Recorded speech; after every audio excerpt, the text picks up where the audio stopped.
अस्सलाम वालेकुम, hello dear friends. तो आज की वीडियो में हम बात करेंगे कार्नोट इंजन और उसका फार्मूला एफिशिएंसी के लिए।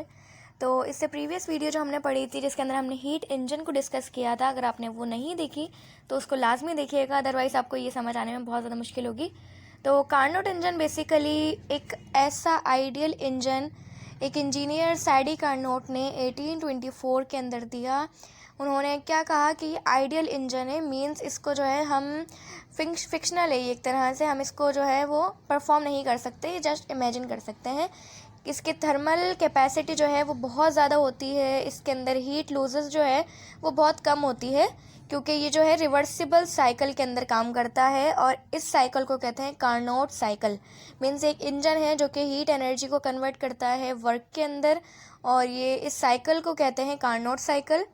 ये बेसिकली 4 प्रोसेस के ऊपर कंसिस्ट होती है, जिसमें 2 आइसोथर्मल प्रोसेस होते हैं और 2 एडियाबेटिक प्रोसेस होते हैं। तो आइसोथर्मल क्या होता है, एडियाबेटिक क्या होता है, ये भी हम प्रीवियस वीडियोस के अंदर डिस्कस कर चुके हैं, जिसका लिंक आपको डिस्क्रिप्शन में मिल जाएगा। तो ये जो ग्राफ बना हुआ है यहाँ पे, इसको हम आगे डिस्कस करेंगे। तो पहला जो है वो हम पढ़ते हैं इसका पहला प्रोसेस, जिसमें आइसोथर्मल एक्सपेंशन होता है। Iso mean same, constant, thermal mean heat.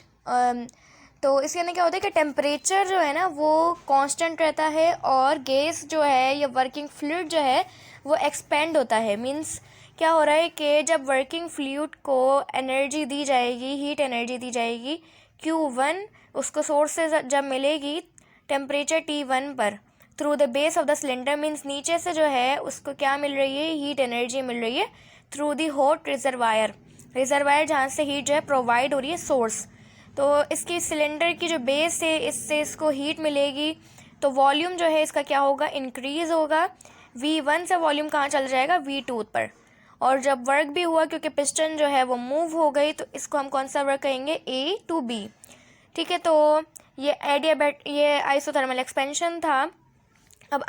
अब है एडियाबेटिक एक्सपेंशन, जिसमें क्या होता है कि वर्किंग फ्लूइड जो है वो एक्सपेंड होता है एडियाबेटिकली। अब हम इसको जो है टेम्परेचर नहीं दे रहे हैं, अब ये जो इसका अपना टेम्परेचर है उसी पर ही क्या हो रहा है, ये एक्सपेंड हो रहा है। तो इसके अंदर जब एक्सपेंड होगा तो वॉल्यूम जो है वो माइनर सा इंक्रीज़ होगा V2 से लेके V3 तक, और जब इंक्रीज़ होगा तो पिस्टन मूव करेगी ऊपर, जिसको हम कहेंगे कि वर्क हुआ है। और वर्क कौन सा हुआ है, B to C। पहले कौन सा हुआ था, A to B, और अब कौन सा हो रहा है, B to C। Third one है आइसोथर्मल कंप्रेशन। अब क्या हो रहा है, कंप्रेस हो रहा है। तो इसमें क्या होगा कि जो वर्किंग फ्लूइड है वो कंप्रेस होगा at constant temperature still constant है, क्योंकि आइसोथर्मल है ये। वॉल्यूम क्या होगा, जब कंप्रेस होगा तो डिक्रीज़ होगा। डिक्रीज़ कैसे हो रहा है कि पिस्टन जो है वो डाउनवर्ड मूव कर रही है, वर्क हो रहा है, जिसको हम कहेंगे V2CD। अब जब क्या होगा कि कंप्रेस होती है वर्किंग फ्लूइड, जब कंप्रेस होगा तो क्या होगा कि जो एनर्जी है, हीट एनर्जी, वो एक्सपेल हो जाएगी कहाँ पर, कोल्ड रिजर्वायर के अंदर या सिंक के अंदर। ठीक है, तो पहले क्या हो रहा था कि एनर्जी जो है, हीट एनर्जी, वो सोर्स से या हॉट रिजर्वायर से आ रही थी सिलेंडर के अंदर, जो कि अब कंप्रेस हो रहा है तो वो एक्सपेल हो रही है, एमिट आउट हो रही है। तो वर्क हुआ इसके अंदर C to D। अब है एडियाबेटिक कंप्रेशन, ये लास्ट होता है। इसमें क्या होता है कि वर्किंग फ्लूइड जो है वो कंप्रेस होता है एट कांस्टेंट हीट। जैसे कि एडियाबेटिक एक्सपेंशन हो रहा था कि हीट जो है वो कांस्टेंट थी, वॉल्यूम जो है इंक्रीज हो रहा था, यहाँ पे डिक्रीज हो रहा है from T4 to T1। Isothermal expansion में हमने क्या पढ़ा कि जो T1 है उसके ऊपर जो है वो टेम्परेचर है, और एडियाबेटिक के अंदर टेम्परेचर जो है वो T2 था, आइसोथर्मल के अंदर T3 था, और एडियाबेटिक के अंदर वापस से T4 से कहाँ पर आ रहा है टेम्परेचर, T1 तक। तो इसका जो वर्क हम कहेंगे कि क्या कहेंगे कि WDA, यानी कि पहले क्या हो रहा था, वर्क A to B हो रहा था, फिर B to C हुआ, फिर C to D हुआ, और अब D to A, यानी कि साइकिल जो है वो रिपीट हो गई।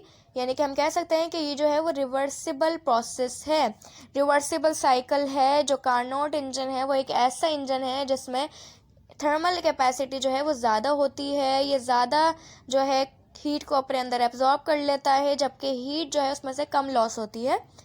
तो इसके जो है एप्लीकेशन काफ़ी ज़्यादा हैं, और इसके ग्राफ देख लेते हैं। तो एक तरफ ग्राफ के हमने ले लिया है प्रेशर, दूसरी तरफ ले लिया है वॉल्यूम, और इसमें क्या हो रहा है, A to B isothermal expansion हो रहा है।